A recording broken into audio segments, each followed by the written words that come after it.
جناب نعمان شیخ صاحب. بڑی مہربانی سر میرا بھی پورا نام نعمان اسلام شیخ ہے، تو میرے خیال میں ذرا جی معذرت، انہوں نے جو لسٹ دی ہے یہ مشتاق صاحب نے اکثر نام آج غلط لکھے ہیں. چلے سر، میں آپ کا نعمان اسلام شیخ صاحب. ٹھیک سر، میں بڑا آپ کا شکریہ ادا کرتا ہوں کہ آپ نے مجھے اس بجٹ پہ بولنے کا موقع دیا، اور یہ آفیشلی میرا 12واں بجٹ ہے جس کے اوپر میں اسپیچ کرنے جا رہا ہوں. میں دونوں ہاتھوں سے نیازی صاحب کی ٹیم کو سلام کرنا چاہتا ہوں، کیونکہ واقعی یہ سلام کے حقدار ہیں. اللہ کے نام کے نیچے ہم بیٹھے ہوئے ہیں، کم از کم ہمیں سچ تو بولنا چاہیے. جس طرح سے انہوں نے عوام کو بے وقوف بنایا، میرے خیال میں کوئی کسی کی حکومت نہیں بنا سکتی. جو انہوں نے آج یہ بات کرتے ہیں مدینہ کی ریاست کی، مدینہ کی ریاست میں کبھی جھوٹ بولا جاتا ہے؟ ایک بچہ ہوتا ہے نا، کھلونا پانے کے لیے ہر چیز کے لیے جھوٹ بولتا تھا. جیسے 14 تو نکات شاہ صاحب نے گنا دیے تھے کہ 14 کیا مدینہ کی ریاست پانے کے لیے اس طرح کے 14 جھوٹ بولے جاتے ہیں عوام کے ساتھ. یہ آپ لوگوں نے بولا ہے، ہم نے نہیں بولا. آپ بھی بولتے تھے 1 روپیہ بڑھتا ہے تو اس کا وزیر اعظم چور ہے، آپ بھی ساری چیزیں بولتے تھے. یہ ہم لوگوں نے تو آج تک نہیں بولا تھا.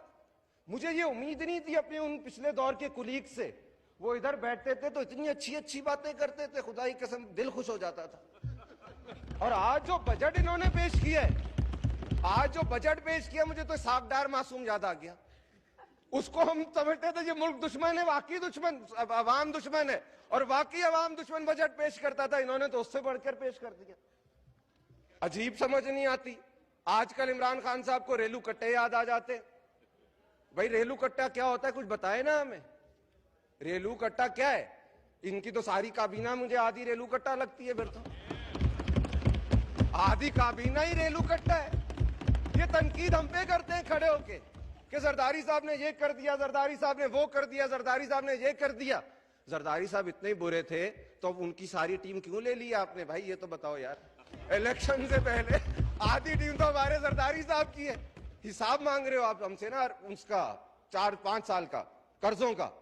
3.5 سال والا تو آپ کے پاس آ گیا ہے نا، یا جھوٹ بول رہا ہوں؟ اور وہ 6 مہینے والا شوکت ترین بھی آپ کے پاس ہے. باقی رہ گیا کچھ 7-8 مہینے کا، وہ بھی دے دیں گے. ہمیں حساب سے کیا پرواہ ہے؟ وہ کہاں ہے؟ مجھے وہ نظر نہیں آ رہا. وہ 2 ارب والا ڈالر، 200 ارب والا وہ نظر. سر کیا کر رہے ہو اس پاکستان کی عوام سے؟ اس طرح کا مذاق پاکستان کی عوام کے ساتھ کیا گیا ہے، اور پھر بھی اللہ کے نام کے نیچے کھڑے ہو کے دوربین سے چاند ڈھونڈ رہے ہیں. میں تو کہتا ہوں کہ جو 4-5 لوگ رہ گئے، 5-8 بیچارے ہمارے معصوم، وہ بھی وزیر بنا لو یار، تاکہ پھر دل کھول کے ہم اس ملک کو ترقی کی طرف چلے جائیں. وہ معصوم شکلیں نظر آ رہی ہیں، کوئی تقریر کر رہا ہے، کوئی پہلے کچھ کہتا تھا، پہلے کچھ کہتا تھا. سمجھ نہیں آ رہا ہے اس ملک کے ساتھ آپ کیا کر رہے ہو. ابھی چلتے میرے خیال میں آپ اور ہم میں سے کوئی ممبر چلے بنی گالا، وہاں جا کے دیکھیں نفری کتنی لگی. آپ کہتے تھے کہ جی ہمارا وزیر اعظم وہ موٹر سائیکل پہ پتہ نہیں کون سے ملک کے سائیکل پہ جائے گا، وہ 50 روپے میں ہیلی کاپٹر میں پہنچا دیا. کوئی ہو سر، کیا ہو کیا رہا ہے؟ وہ چور ڈاکو کہاں ہیں وہ جو ہم آپ کہتے تھے ہمارے؟ سر میں ایک چھوٹی سی ایک کہانی سنانا چاہتا ہوں.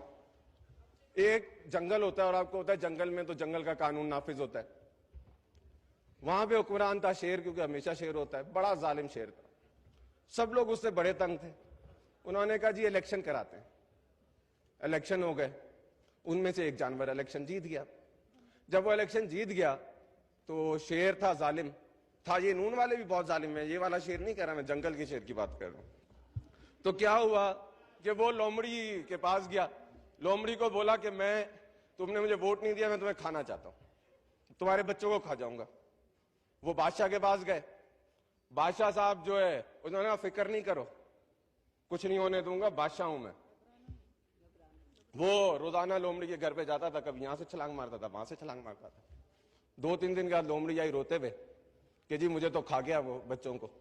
اس نے کہا کیوں فکر کر رہے ہو، میں ہوں نا، گھبرانا نہیں. ڈالر 160 میں پہنچ گیا، گھبرانا نہیں. تو جب ملک کی، یہ میں نے کہانی اس لیے سنائی ہے کہ جب ملک کی بھاگ دوڑ ایسے لوگوں کو دے دی جائے گی جن کو پتہ ہی کچھ نہیں ہو، تو ملک کے ساتھ تو ہونا ہی یہی ہے. آج ملک کو جس تباہی پہ لے کر آگے وہ تو ہونا ہی ہونا ہے. اب ہمارے احتساب کی بات کرتے ہو, اب ہمارے لیڈر کی بھی احتساب کی بات کرتے ہو. اس نے 11 سال جا کے جیلوں میں ٹائم گزارا ہے, 11 سال, اور وہ بھی اس دور میں جو مشرف جیسا دور تھا اور دوسرے دور تھے. ہمارا زرداری صاحب اپنے نظریے پہ قائم رہا, وہ نظریہ ہے ہمارا ذوالفقار علی بھٹو کا. آج مجھے کوئی کھڑا ہو کے بتا دے, آج کوئی کھڑا ہو کے بتا دے کہ جس کو پتا ہو کہ اس کو صبح پھانسی ہونے والی ہے اور